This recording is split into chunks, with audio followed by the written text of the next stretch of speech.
Hello, and welcome to Investment Insight, your clear take on the markets. Let's get started. So today, we're diving into some really interesting material. It gives us a pretty complete picture of this AI-driven economy. We're looking at everything from the big macro picture, the Federal Reserve kind of giving AI its blessing, all the way down to, well, the nitty-gritty corporate strategies, the stuff that's actually building the future infrastructure.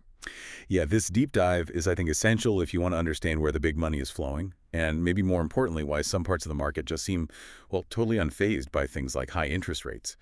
We've got three key areas to explore for you. First, the Fed. Their surprisingly clear messages on AI, rates, and liquidity. Second, that huge Microsoft OpenAI deal. There's a big regulatory cloud hanging over it, and we need to unpack what that means. And third, we look beyond the chips. What's next for AI infrastructure? The NVIDIA-Nokia partnership and this whole 6G angle gives us some big clues. Okay, let's tackle that big economic signal first, the Fed. Recent analysis suggests Fed Chair Powell's comments basically answer the three biggest questions investors have had lately. Is this whole AI thing a bubble? Are high interest rates going to kill this investment? And when does the Fed stop tightening its belt, this quantitative tightening? Right. On that first one, the bubble question, Powell was, well, really clear. He basically said, this AI rally is different from the dot-com bubble, and AI is a major source of economic growth. Well, okay. That's a pretty strong statement because we have seen some wobbles, haven't we? Like that Oracle revenue news. The market got a bit nervous, asking if AI is actually making money now. It is, and this is like a formal validation from the very top. The data we looked at suggests the Fed is officially calling AI a productivity revolution. Yeah. We're comparing it to the internet boom in the late 90s, something that fundamentally boosts the economy long term. So it pushes back hard against the idea that it's all just speculative hype. So the takeaway for investors. Well, the sources suggest seeing dips or bad news about profitability as maybe a healthy adjustment. Not a reason to panic sell if you're in it for the long haul. If the Fed thinks it's real, maybe dips are buying opportunities. Okay, that structural validation feels important. But then there's his second point, the one that sounds like a headache for the Fed. Powell said, AI and data center investment is not very interest rate sensitive. This is absolutely crucial for understanding the K-shaped economy we're seeing, that split picture. Normally, the Fed raises rates, everything cools down. And the data does show the bottom part of that K. Think small businesses, consumer spending, sectors needing cheap loans. They're feeling the pinch. They're slowing down. But the top part of the K, big tech, they just keep spending on AI like high rates don't matter. Pretty much, yeah. For them, building out AI infrastructure isn't optional. It's seen as essential, almost like an arms race they can't afford to lose. They've got the cash, or they can borrow huge amounts because the potential payoff looks massive. So high rates, just not stopping the spending spree in that sector. Okay, so if the Fed's main tool, high rates, is working on Main Street but not on big tech's AI splurge, what happens then? Doesn't that create a weird tension? It absolutely does. Yeah? It creates a real dilemma. Think about it. If inflation flares up again, maybe from energy, maybe services, the Fed might feel forced to keep rates higher for longer, and that would really squeeze the bottom of the K, the regular economy, for a long time. All because the high rates aren't slowing down the AI investment, which is a huge part of capital spending right now. It's a tough spot for them. Right. And finally, Powell talked about the long game, the safety net. He said something like, over time, the balance sheet must be increased again to match the size of the economy.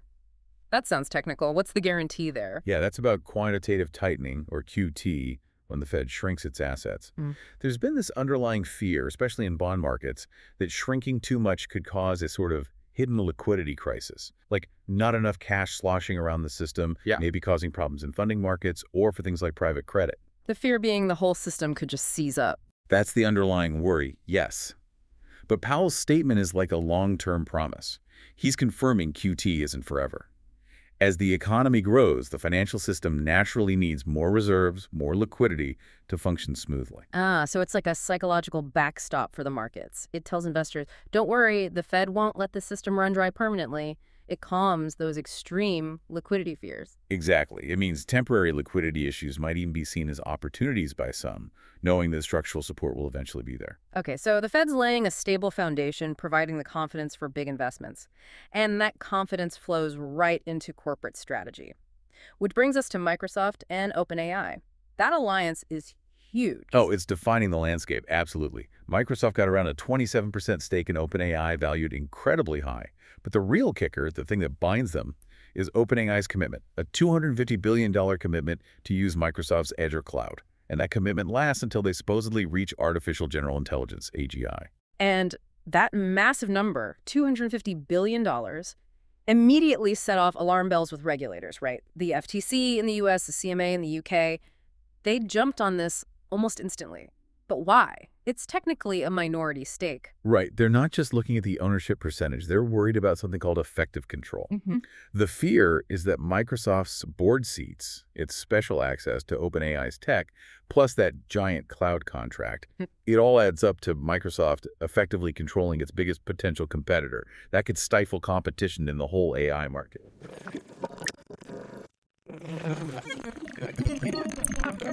That also makes them the #1 target of regulation. Big target on their back now. Let's stick with that $250 billion number for a second, because it seems like it drives everything OpenAI does now. For Microsoft, it's just guaranteed cloud revenue, right? Oh, yeah. It's seen as maybe the most rock-solid revenue stream imaginable for Microsoft's cloud business for years to come. But flip that coin.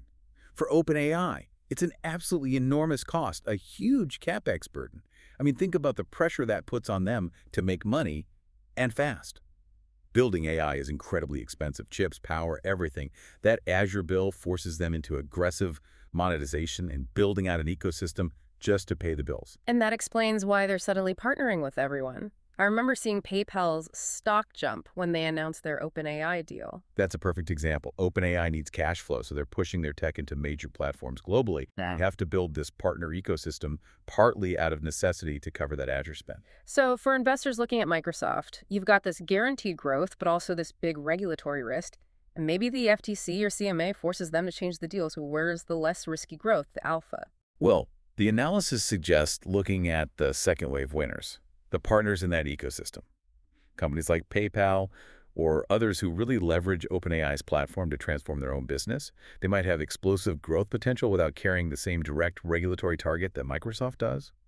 Investors should definitely watch the FTC and CMA news, but the real action might be adjacent. That makes sense. Okay, great pivot. Let's shift to that final piece, is the future of the infrastructure itself.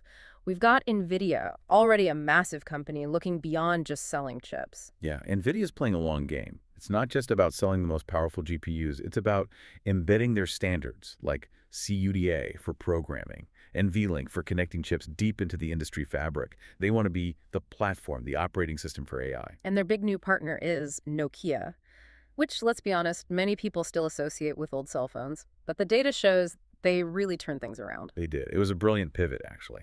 Nokia is now a major player in telecom equipment, the network backbone. And crucially, they're way out front on developing 6G technology. Okay, 6G. Why is that suddenly so important for AI? Isn't 5G already pretty fast? 5G is fast, yeah, but 6G is aiming for something different.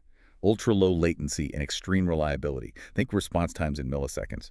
You absolutely need that for the really advanced real-time AI stuff, remote surgery, self-driving cars making instant decisions, complex factory automation, stuff that just cannot lag or fail. Nokia is positioning itself to build that super reliable network future. So NVIDIA and Nokia announced this $1 billion partnership. What exactly are they building by combining NVIDIA's processing power with Nokia's network tech? They call it AI RAN. That's Artificial Intelligence Radio Access Network. There's a good analogy in the analysis we saw. If the NVIDIA GPU is the superbrain, then this partnership is building the superhighway for the data. Exactly. AI RAN basically puts NVIDIA's processing power right into Nokia's network gear, like at the cell tower level. Whoa, hang on. So the AI thinking, the inference, happens right there at the edge of the network, near the user, not sending data all the way back to some giant distant data center. That's the key idea. It makes response times incredibly fast, which you need for those 6G AI applications we talked about. No more long trips back to the central cloud for many tasks.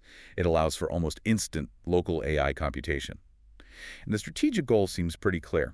They want to use this combined tech to basically set the international standards for 6G and how AI runs on it. Grab the lead. Okay, this really does feel like the AI story is moving into a second act. The whole game is shifting. Yeah, the analysis confirms that feeling. Act 1 was all about the computing battle, who makes the fastest chips. Act 2 seems to be about networking, who connects those chips most effectively, especially at the edge. So the investment takeaway needs updating then. We need to look beyond just the chip giants. Absolutely. Investors should broaden their view now to include companies building that next-gen network infrastructure. Think about makers of specialized 6G components, companies in optical communication, photonics, maybe specialized switches for these new edge data centers. And Nokia itself is a great lesson here. A company that maybe looked like its best days were behind it can suddenly become crucial again if it has the right core tech like network infrastructure and pivots smartly into the AI revolution. Wow, okay. That was a lot to cover. Let's quickly recap the three big takeaways for everyone listening. First, the Fed basically gave AI the green light as a real economic force, suggesting market dips might be opportunities. Second, that K-shaped economy is real. High rates aren't stopping big tech AI spending, and while Microsoft OpenAI lead, they face regulatory heat, pushing focus perhaps to their partners. And third, the AI race is moving to its next phase, networking. Think AI ran in 6G infrastructure, not just chips. Yeah, and that massive AI spending, the fact that it ignores interest rates, really confirms this tech revolution is happening. It's changing things fundamentally. But the big question hanging over the wider economy is that tension we talked about.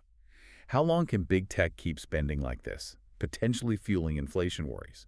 And how high do rates have to go for the rest of the economy before something breaks? That's the key risk to watch. Definitely something to think about as you navigate the markets. Don't forget to subscribe and hit that like button.